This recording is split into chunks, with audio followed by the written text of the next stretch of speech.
Are we still living in the era of dollar unipolarity, or are you witnessing some sort of recovery from the dollar dominance in the world financial system? Dollar hegemony provides privileges to America without which it simply wouldn't function as a society anymore. What is the nature and extent of challenge or threat that dollar faces from the existing currencies, let alone any future currency? China does not want its yuan to be an international currency or a global reserve currency like the dollar. And the reason for that is they want to have the freedom and the ability to control their own resources. Do you think, is it possible for the developing world and the global south to continue to collaborate with China while still being able to pay back its debt in dollars to the Western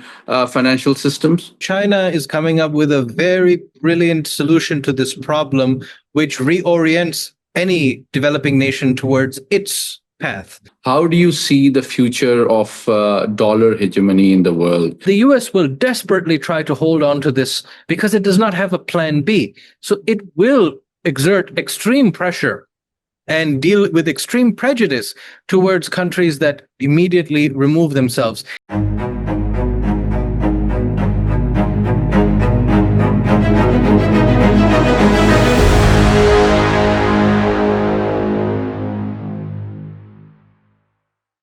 Viewers, very warm welcome to another episode of V News English program Perspectives, in which we bring before you the most insightful perspectives from one of the leading experts on issues that affect the whole world in any manner, be it economy, be it security, be it global politics. And another very important subject which has been revived in international interest is the issue of so-called de-dollarization, and this subject drew interest in the recently concluded Shanghai Cooperation Organization, and the Western world views the increasing emphasis on bilateralism and recovery from dollar dependence as a threat to dollar supremacy. So today we are going to try to understand what de-dollarization actually means. Is it a reality? Is it a myth? Or is it something which the US can prevent? Or is it something that the world can actually practically achieve? So in order to understand and decipher this phenomena, we are joined today by one of the leading authorities on world economics, Dr. Usman Chohan, who's an emeritus and a formidable writer. His 10th book is close to publication, and he is a very avid and close expert who monitors and analyzes the major changes and developments in the world economy. So thank you so much for joining us again, Dr. Usman. Thank you. Thank you, sir, for having me. It's a pleasure to be with you. Thank you. So, Dr. Usman, let's start off by asking you that are we still living in the era of dollar unipolarity, or are you witnessing some sort of recovery from the dollar dominance in the world financial system? It's an interesting time to ask this question, sir, because historically, we have seen a decline in the use of the dollar as a percentage of the currency for international payments, trade, and settlements. That means that since the 70s, there has been a gradual decline, and it came down and about half of global transactions. But what has happened in this year, which is very interesting, is that the dollar has spiked up again. And in big part, it's because of the protectionism of the US and the policies that are making other countries decide how to realign themselves in terms of economic cooperation. So it's an exceptional year where Trump is actually forcing the use of more dollar. And I think we both understand that's because he recognizes this threat very acutely. And as you just mentioned, it means a lot to America that it has this dollar preeminence in the world as a trading and settlement currency. So, before we look at its global context, I want you to explain how does the dollar supremacy play out within the U.S. political space. Do you see an identical perspective within the Republicans and the Democrats, or do you see there is a qualitative difference in their approach and emphasis to protect dollar supremacy around the world? When it comes to international economy, there is unison among both parties. It's a bipartisan issue because dollar hegemony provides privileges to America without which it simply wouldn't function as a society anymore. Those I privileges. want to interrupt you because you said something very profound, so that you can elaborate this further. What specific benefits dollar hegemony provides the US? The main privilege that it gives is that since the gold standard was removed in the early 70s, America can basically print money and run a complete deficit and borrow from the rest of the world in accounting terms and never think about where it's going to be spent or paying it back. The world simply needs it as the fuel to lubricate the pipelines of the international economy. So they can simply print money beyond measure. The day this pump of money stops, that the dollar is not used as the dominant currency and there are viable alternatives, America will immediately enter a debt crisis. Its deficits will be immediately unsustainable. And to be able to force that back, its credit rating will collapse. The whole system depends on the idea that the demand for dollars is larger outside the United States than inside the United States. I want you to explain this. How much dollar in approximate percentage terms is in demand at the global level, and how much dollar is in circulation, in your assessment, within the US? The majority is definitely outside the US because most countries settle their payments in that. So the estimates, I mean, you can get different figures, but it would be at least more than half. You can say 65% seems reasonable, would be the share, but it was more like 85% in 2010, you see? And then it came down that same trajectory. And only this year you saw a spike up, the highest in 10 years. But 10 years is a small bracket. Whereas, as I'm saying to you, in 2010 it was about 85%. So definitely it is still a major currency in use. And the demand for it outside the United States has to be larger because there are 8 billion people and only 0.35 billion are in the United States. If everybody else is settling their trade in the US, it has to be larger. The day there's less demand for it outside than inside, it would be simply a hermit economy, which is not how it is designed.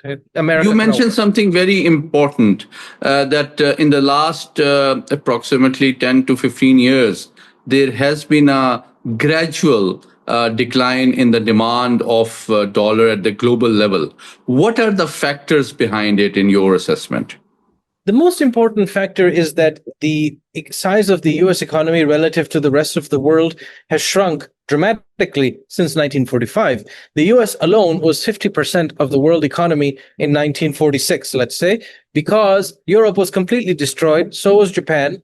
So there was the big industries, so was the Soviet Union. There's nothing around to compete with them. Then it has shrunk and shrunk to about 20 to 25% as of now. So it's gone from half to a quarter. That additional share is because other countries have risen. Europe has thrived since then. They have a European Union. They have their own strong currency called the euro. China has thrived. It has its own currency called the yuan, and so is Japan. It has the yen. So many different currencies, at least for the domestic or intra-regional settlement, do use other currencies rather than the US dollar. There's not a requirement for them to use the dollar. So before we discuss the significance of BRICS and de-dollarization, I want you to explain among the current international currencies in use, including yen or including the euro, what is the nature and extent of challenge or threat that dollar faces from the existing currencies, let alone any future currency? The In the current system, the US does not face a direct challenge for two reasons. The first is that China does not want its yuan to be an international currency or a global reserve currency like the dollar. And the reason for that is they want to have the freedom and the ability to control their own resources. They are not out there to solve the world's problems because they don't have global hegemonic designs. But the Americans did and still do have global hegemonic agendas. So they are busy solving the world's problems. Therefore, their currency is out there. They don't care about having the control. They're free to hand dollars out there to anybody who will take them and anybody who can afford them, really. Including So, China. including China. And China has 3 trillion plus of reserves, and it is shrinking it down. In the last few years since COVID, you are seeing that central banks are reducing their holdings of dollars in their own reserves. And what they're doing is switching to gold. In certain extreme situations like Russia, they are switching to other currencies.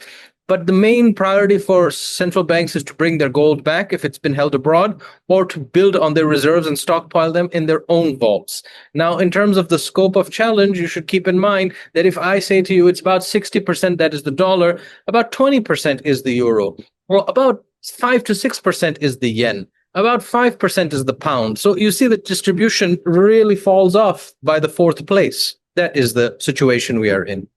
So why Trump administration is so paranoid about the prospect of de-dollarization, which led Mr. Trump to threaten directly the BRICS members that he will punish them by stopping their access to US market and imposing 100% tariffs. Why such drastic and harsh measures if the nature of challenge is so insignificant, if I were to say? You know, sir, Donald Trump is a man who has inherited a big business. As a real estate guy, but also as US president, he has inherited a big business. And the fact is that to keep this business running, he has had to use mafia tactics in real estate. He's also willing to use those mafia tactics in statements in the global economy because he knows that his whole making America great again agenda relies on being able to continue with deficits. America simply cannot run the surplus that it needs to do it. And you know, his plans to change the American economy rely on generating at least some money to be able to use for this. His current plans don't have that sustainability because he's busy expanding the military, sending money to Israel, these kinds of programs, while also cutting social security and things that create public value. The balance doesn't work out. So the most immediate reaction a businessman like that would have is to threaten his counterparties so they don't do anything. But then the counterparties realize that doing it is probably in their best interest. So I want you to explain what is the nature and sort of origin of the threat that dollar faces currently. The nature of this threat is that other currencies could be used for the settlement of trade between two, let's say, random countries like Philippines and Thailand. They may still currently be settling in the US dollar, but the Philippines has a peso and the Thai have their baht. They could easily create a swap to exchange amongst themselves, or they could have a common ASEAN currency. They could have alternatives. That means that the US dollar becomes irrelevant in that Let me ask you in the context of a specific example. The current bilateral trade volume between India and China is almost $130 billion, almost similar, if not more, than the bilateral level of trade between India and the US. If tomorrow Beijing and New Delhi were to start trading in mutual currencies rather than dollar, what would this mean for the dollar? It would mean that a significant portion of the demand for the dollar has eviscerated.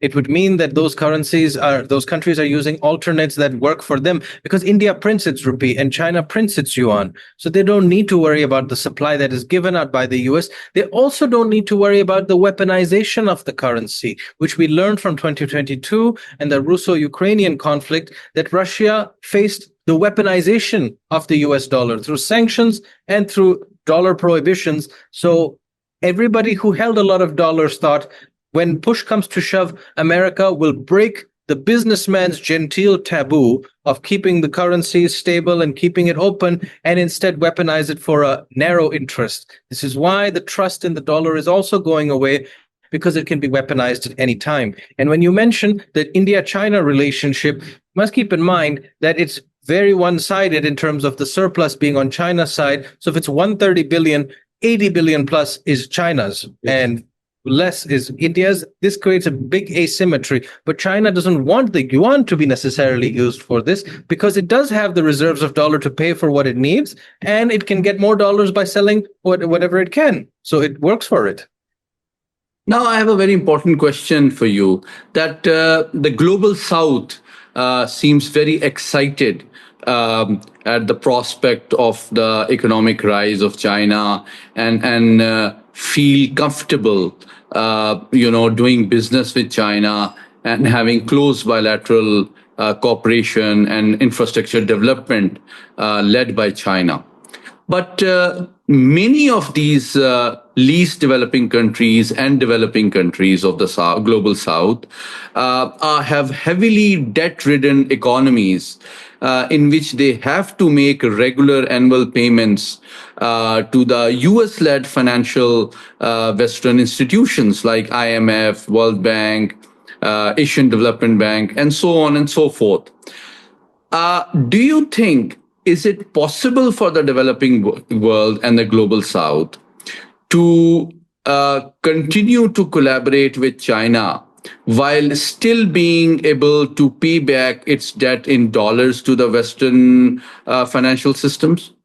Yes, absolutely, it can. And the reason for that is that China is coming up with a very brilliant solution to this problem, which reorients any developing nation towards its path.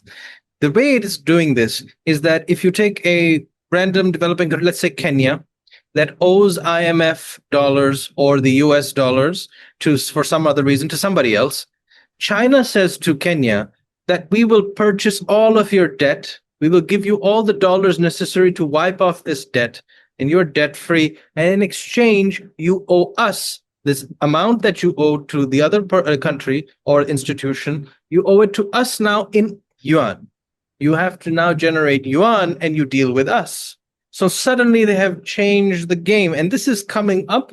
China is working on it and negotiating with countries where they will pay off all the US dollar debt you have. We won't have to worry about dollars ever again, but you will have to then worry about the yuan and dealing with China. So if you have a strong relationship in trade with China, you actually have an incentive to do this. For example, if you're exporting soybeans or resources of some other kind, coal, cobalt, etc., to China, you're better off getting your debt paid off and then dealing with the yuan, which you know is better off because China has behaved responsibly with its currency. It treats business as business. It doesn't put politics in business. That's why it's behaving as America did 50, 60 years ago. And we need some major state actor to behave in a responsible business is business attitude. That reminds me that how do you forecast Pakistan continuing to maintain close relations with the Western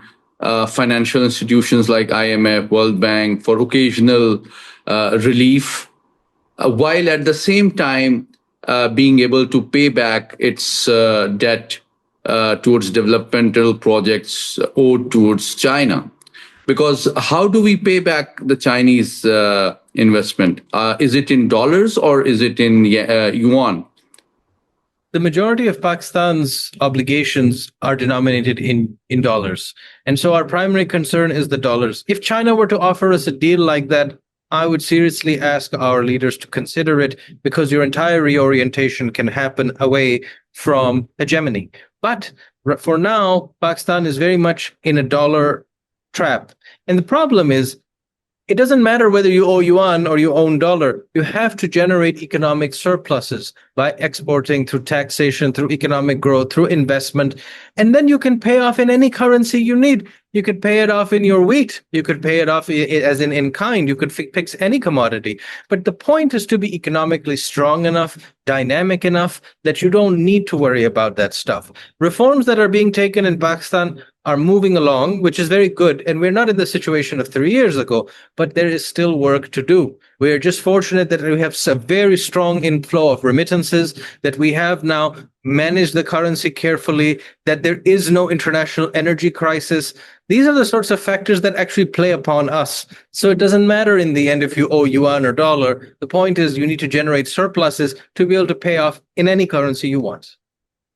Now, let's come to the most important question of how do you see the future of dollar hegemony in the world? Or do you see and anticipate a realistic possibility of de-dollarization and countries recovering from their mutual or bilateral trade in the US currency? Well, we see, sir, a proactive move by many developing countries, particularly the mid-sized ones in the BRICS, to remove their dependency on the dollar as much as possible. That means that only insofar as you trade with the US, you would want to use the US dollar. Ideally, with everybody else, you could settle in their own currencies.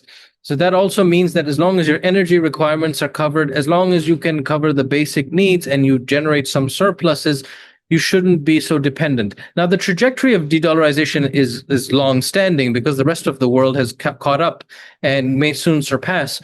But the US will desperately try to hold on to this because it does not have a plan B. So it will exert extreme pressure and deal with extreme prejudice towards countries that immediately remove themselves. It has occurred in history that countries that have tried to remove their dependency on the euro or on the dollar have been dealt with swiftly.